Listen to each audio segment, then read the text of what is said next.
Hello. Welcome to another week of our Facebook Live teaching class. I'm so thrilled that you are here joining our Facebook Live teaching today. Now, for those of you who are new to our channel, my name is Chong and I'm the fertility dietitian based in Brisbane, Australia, where I work with the doctors and also fertility specialists, helping women and couple to create a personalized nutrition plan to help to optimize their egg health, to improve their diet, optimize their weight, to boost the chances of fertility and to get pregnant. Now, for today, we are going to dive into this highly requested topic where we are going to talk about PCOS, also known as polycystic ovarian syndrome. So if you know someone or if you currently have these conditions and you are trying to get pregnant, this is definitely the episode you don't want to miss. Alright, before we dive into today's topics, I want to also take some time to remind you that our 5-day fertility diet challenge is live again. So if you haven't joined this fertility diet challenge, now is the time. It is a 5-day challenge, will be guided by myself, where you will receive the 5 days meal plan with recipes, with daily email support from me to help you to get started with a fertility diet. So if you're interested in joining our fertility diet challenge, make sure you go to our website katherineChong.com.au/fertility diet challenge, where you will receive the information how you can get started. You just need to simply put in your email address and also your name, and we will help you to get started right away. Now, next, we are going to talk about Pcos as I promised. So today the topics for today Facebook Live teaching is the what, how, and why a low-carb diet may help with your fertility. Alright, so what is a PCOS? What is Pcos? So Pcos stands for polycystic ovarian syndrome. This is a medical condition that currently affects about 12 to 21% of women of reproductive age. Now, the easiest way to explain to you what PCOS is, it's a disorganization of ovarian function and the disruptions of fertility hormones, and hence causes many women difficulty in conceiving. And PCOS is a highly complex condition. We do not fully understand it yet. However, here are the 3 most common causes of PCOS as what the current research has shown us. And you will see that it's also largely linked with your diet and lifestyle. So the first common cause of PCOS is the disruption of your fertility hormone. So if you recall, a few weeks back, we did a Facebook Live class talking about different types of fertility hormones. So in particularly, we're looking at luteinizing hormones, which is the short form called LH hormone. Is the key message, key hormone that's saying the messengers which trigger the release of the eggs between your brain and also your ovary. And up to about 70 to 80% of women with PCOS may have high level of LH, which can result in the release of premature egg that age too quickly. Now, many women with PCOS, certainly in my experience, working with many doctors and the clients who refer by the doctors in my practice, quite commonly they also presented with an increased level of male type hormone, which are also produced which we know that it can produce in the body fat tissues of our body.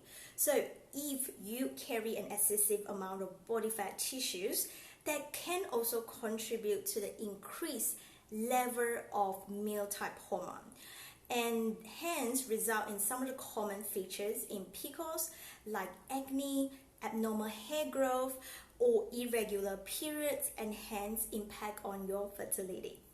Now, the secondly most common cause is what we call disorganized egg development. So if you imagine every month for women in a normal menstrual cycle, there will be a large number of eggs begins to develop as a follicles. So if you just imagine, they will be like a baby eggs develops into follicles, and normally only one of these follicles will develop and release as a matured eggs and ready to be conceived by sperm when you are trying to have a baby. However, women with PCOS, the hormones communications are disorganized, and hence this process of egg development and maturity may not even occur, and instead they may have many small baby eggs within the polycystic ovary cyst. Usually should be picked out during an ultrasound. They rarely develop, and hence it can cause irregular period or even disrupt on the ovulation. Now, the third common cause of PCOS is the link between the PCOS and insulin resistance. You probably have heard me, talking about insulin hormone for quite some time now. Now, insulin resistance is common, and approximately 80% of women with PCOS is caused by insulin resistance. So what insulin hormone does is its job is to responsible for helping sugar from the foods to metabolize into energy. And again, for women with PCOS, it is harder for the body to process the sugar, and it can result also higher in diabetes risk later in life. But in specifically, what it does when you have a high insulin hormones, it can result in the development of cysts on the ovaries itself, which again, when it's in excess, it can impact on the other women's. It can impact on the communication channel between your brains and the ovary, and hence reduce the body ability to conceive. So now I do also want to stress that if you are someone who suspect, or if you know that you have PCOS and currently trying to conceive, please discuss with your doctors and make sure that you undertake proper medical assessment and treatment plan before you move on to try different things on your own. Okay? Now, as promised, I'm going to share with you how diet can help. In particularly, how a low-carb diet can help with your fertility if you have PCOS or polycystic ovarian syndrome. Now, first, let's dive into a little bit of behind the scene what the research says. So number one, the research suggests that if you currently have PCOS and you're carrying the excess weight, losing the first 5% of your weight, it will help to improve insulin resistance. That's for sure, which is, like I highlighted before, is a common cause of many women who struggle with carrying the excess body weight with PCOS.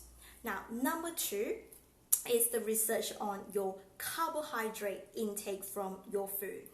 I want to highlight to you one particular study which was published in 2017. So it's quite a recent one. It's an Australian study. It's looking at a systematic review which investigated on 7 high quality top study looking at the effectiveness of a low-carb diet versus the pregnancy outcome in a group of overweight women with diagnosis of infertility. So what they found was very interesting. So one of the major findings the author reported was that by reducing the amount of carb intake in conjunction with reductions in calorie can help to improve insulin level, improve the reproductive hormone status, and help to restore your ovulations, particularly if you're currently carrying the excess weight and also if you have PCOS. So this is quite a promising result.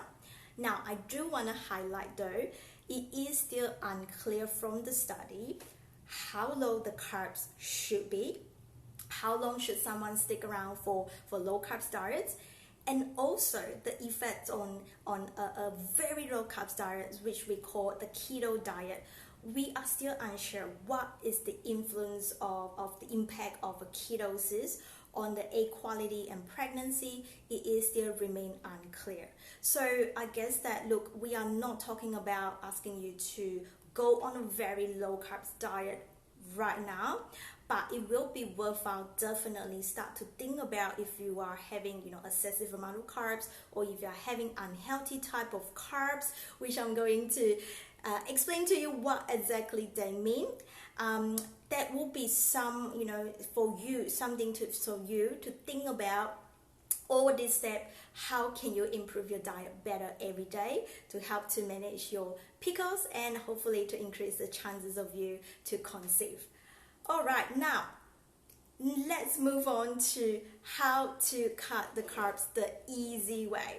Let me just have a sip of water. Okay, how to cut the carbs the easiest way. So we are going to look at 3 simple steps. Step number 1 is not all the carbs are the same. Okay, so you probably have heard about what we call the low GI food or low GI diet. So what it means, GI, it's called glycemic index. So carbs, in the broader terms, it consists of the usual starchy types of carbs such as rice, potato, pasta, bread, as well as the kind of unhealthy types or highly processed type of sugar like the added sugars or honey and sweet syrups, right? So you may already heard about low GI diets or low GI foods. So what it means? So GI means how much a carbs will affect your blood sugar level, and hence the amount of insulin hormones your body needs to release to cope with that sugar load. So reminds you again, the job of insulin is help you to process the sugar that you consume from your food. So it's directly based on how much sugars that you consume, right? So our goal to optimize your fertility, one of the things that I teach my client is we got to make sure that we manage the insulin hormones level, and having adopt to a low GI eating patterns that could also help you to manage your sugar level, manage your insulin hormone better, and hence all your fertility hormones better as well.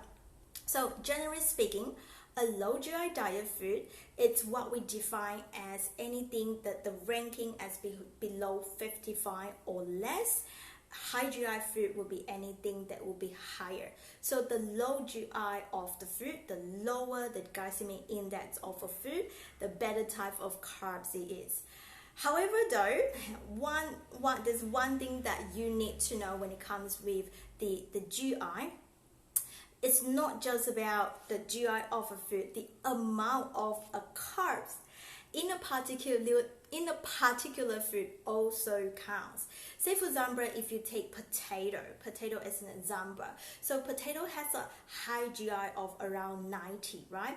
And contains about 18 grams of carbs per potato. So which means that it has about what we call glycemic load of about 16. And if you take another example, say an apple, which is around 40, which is classified as a low GI food, and one apple contains about 15 grams of carbs. In another word, it translates into glycemic loads of only 6. So in an example, you can see that for you, if you have 1 potato versus 1 apple, having that 1 potato, because it has a much higher of glycemic load, it will rise your blood sugar level a lot quicker. In fact, it's 3 times higher than eating an apple. So you got to understand it's not as simple as just cutting out sugar, not eating rice, not eating potato, but you also need to understand is the glycemic index. You need to also look at the glycemic load. I know that all sounds confusing. That's why it's always best to work with a fertility dietitian to help you to work out what is the best type of carbs for you to have, all right? Now, secondly, my advice, my second step for you today is how you can get started with a low carb diet is, in fact, quit the worst type of sugar, or start by cutting out the highly processed type of food, which commonly include a lot of added sugar. So some of the example I can give you is all those fizzy soft drink, lollies or other confectionery food, chocolate, potato, corn chips, instant noodle, sweet biscuit or dessert, favorite drink or milk or fruit juice, muesli bar, energy bars or protein bars. Again, case by case, depends on different company, the content might be different. Or if you commonly use honey into your drink, into your food, jam, syrup, food like that also contain very large amount of processed sugars, right? So these are the worst form of sugars that there's no negotiation. This are what I usually would get client to eliminate out from their diet, right? Because it just doesn't give you any much nutrition value, but in fact having more of this type of food, it can also affect on your weight as well. That's why it's always good to think about how you can cut it out completely, or even if you can't, I would say that the reasonable step for you to do in the next few weeks, make sure you don't stock out as much of this food in your pantry, because if you buy it, you will know it, and then you will very much be tempted by it and you will just keep eating it. So the best way is start to not buying this type of food, right? And start by eliminating all unhealthy type of sugars from your diet. Now, lastly, I want to give you my last tip today, which is exactly what I taught my client in my practice, is you want to start to reduce the portions of your carbs in your main meal. Say, for example, if you are someone who's so used to having rice, pasta, or noodles at lunch and your dinner, and also potato as well, don't forget that. So what you want to do is start by reducing your portion,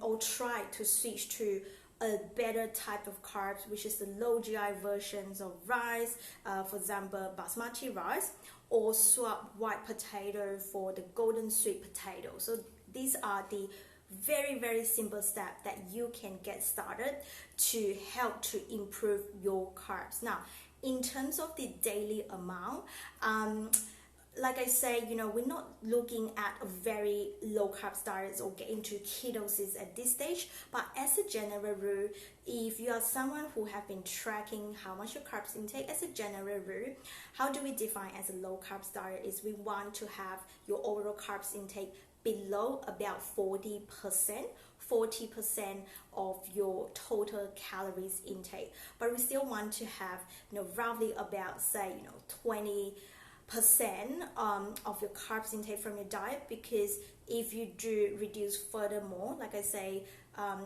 we still not too sure how would that impact a very low carb diet and the impact on your fertility. The other thing is, it will be good that you actually also work with a fertility dietitian like myself if you're thinking about trying a very low carb diet instead of doing yourself, as we just want to make sure that you are still gaining the right type of nutrients to optimize your egg health and taking the right supplement while you are doing that, and help you to achieve or fast track the weight loss result. Now, in terms of how you can cut your food portion, so I got my measuring cups and my plate from my kitchen today, but also it's the same things that I teach my clients, so I just want to share with you. So very simple, without you thinking about how to track your carbs intakes using apps like that. So tonight or tomorrow, you can start using the same approach, which I very simple approach that I shared with you before, is by the portion size rule. Okay, so if you imagine in terms of the amount of carbs, always you want to make sure that it's roughly about a quarter size of your plate. I know a lot of you are so used to having, say, a big bowl of rice, pasta, or noodles, so you want to start by just cutting into half, or even better, cut down to a quarter of the size of this plate, and make sure you loaded up plenty of the low starchy type of vegetables, and also don't forget about your protein right there. That would be the first reasonable step to help you to get started to reduce the portions of your carbs, to get started with a low carb diet. The other two that I want to share with you today is this one, which is my secret of keeping track with my carbs intake. So you can also invest on this type of measuring carbs. They are relatively cheap. If you are in Australia, you can get it from Woolies, Coles, or Daiso. They actually have a pretty good and affordable measuring carbs. So it comes with different size.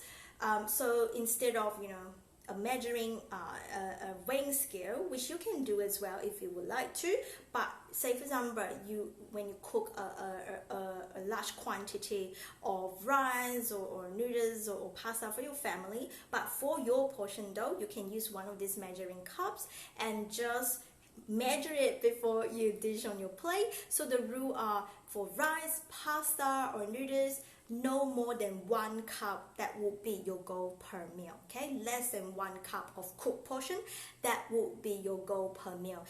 This one is actually half a cup here, so 1 cup is actually double of this size. Okay, so here are some simple steps that can help you to get started with a low carb diet without you even counting or tracking all the carbs content. Okay, so let me just remind you and summarize some of the steps that we have discussed today, how you can get started with a low carb diet.